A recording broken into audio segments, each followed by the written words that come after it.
આજે સ્ટોક માર્કેટમાં ઉથલ-પાથલનો સંકેત છે. નમસ્કાર દર્શક મિત્રો, ગુજરાતના સૌથી મોટા ઓટીટી પ્લેટફોર્મ બીબી ન્યૂઝ ગુજરાતમાં હું જાનવી બારોટ આપ સૌનું હાર્દિક સ્વાગત કરું છું.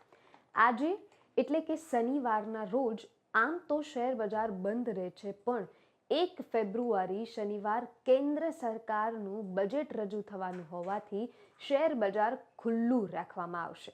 કેન્દ્રીય બજેટ અને શેર બજારને સીધો સંબંધ છે.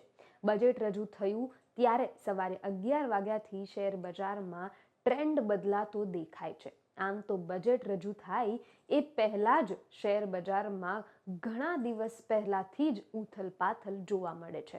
પણ બજેટના દિવસે શેર બજારના ઇતિહાસ પર નજર કરીએ તો છેલ્લા 10 વર્ષમાં 5 વખત માર્કેટ અપ ગયું અને 5 વખત માર્કેટ ડાઉન ગયું છે. જ્યારે બજેટ હોય ત્યારે સ્ટોક માર્કેટ એલર્ટ મોડમાં હોય છે.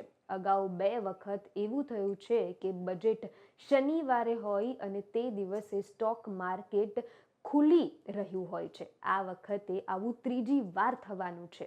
આ પહેલા 1 ફેબ્રુઆરી 2020, 28 ફેબ્રુઆરી 2015ના દિવસે આવું થયું હતું કે બજેટ શનિવારે હતું અને ત્યારે શેર બજાર ખુલ્લું રાખવામાં આવ્યું હતું. ભારતીય સ્ટોક એક્સચેન્જ બંધ હોય છે, પણ આ વખતે ખાસ સેશન ચાલુ રાખવામાં આવ્યું છે. એનએસઈ અને બીએસઈમાં ફૂલ ટ્રેડિંગ સેશન કરવામાં આવ્યા છે. 31 જાન્યુઆરી એટલે કે શુક્રવાર જે દિવસે ટ્રેડિંગ થયું હોય એ દિવસનો હિસાબ 3 ફેબ્રુઆરી સોમવાર આપવાનો હશે. સ્ટોક માર્કેટ 9:15 થી બપોરે 3:30 સુધી ઓપન રહેશે. કોમન જે માર્કેટ હોય છે એ સાંજે 5 વાગ્યા સુધી ઓપન રહેશે. પ્રી માર્કેટ ટ્રેડિંગ સવારે 9 થી રાત્રે 9:08 સુધી ઓપન રહેશે. પ્રધાનમંત્રી નરેન્દ્ર મોદીના નેતૃત્વ હેઠળ સરકારમાં નાણામંત્રી તરીકે નિર્મલા સીતારમણે તેમના કાર્યકાળનું આ 8મું બજેટ છે. છેલ્લા દાયકામાં બજેટના દિવસે શેર બજારનો ટ્રેન્ડ બદલાયો હતો.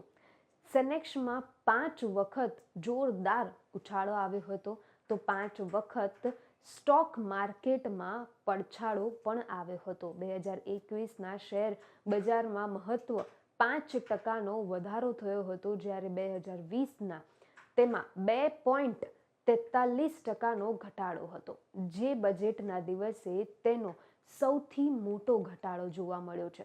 ગયા વર્ષના બજેટના દિવસે શેર માર્કેટ પર નજર કરીએ તો 23 જુલાઈ 2024ના રોજ એન્ટ્રી બજેટ રજૂ કરતી વખતે નાણામંત્રીએ તેમના ભાષણમાં કેપિટલ ગેઇન ટેક્સનો ઉલ્લેખ કરવામાં આવ્યો હતો. ત્યારે સેન્સેક્સ અને નિફ્ટી અચાનક ક્રેશ થઈ ગયું હતું.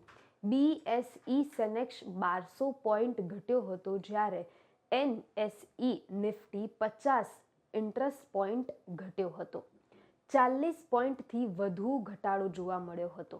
જો કે બજાર બંધ થાય ત્યાં સુધી મજબૂત રિકવરી જોવા મળી હતી. તેમ પણ છતાં બંને ઇન્ડેક્સ લાલ નોંધાયા હતા. વધુ સમાચાર, વધુ માહિતી સાથે ફરી મુલાકાત કરીશ. ત્યાં સુધી મને રજા આપો. નમસ્કાર.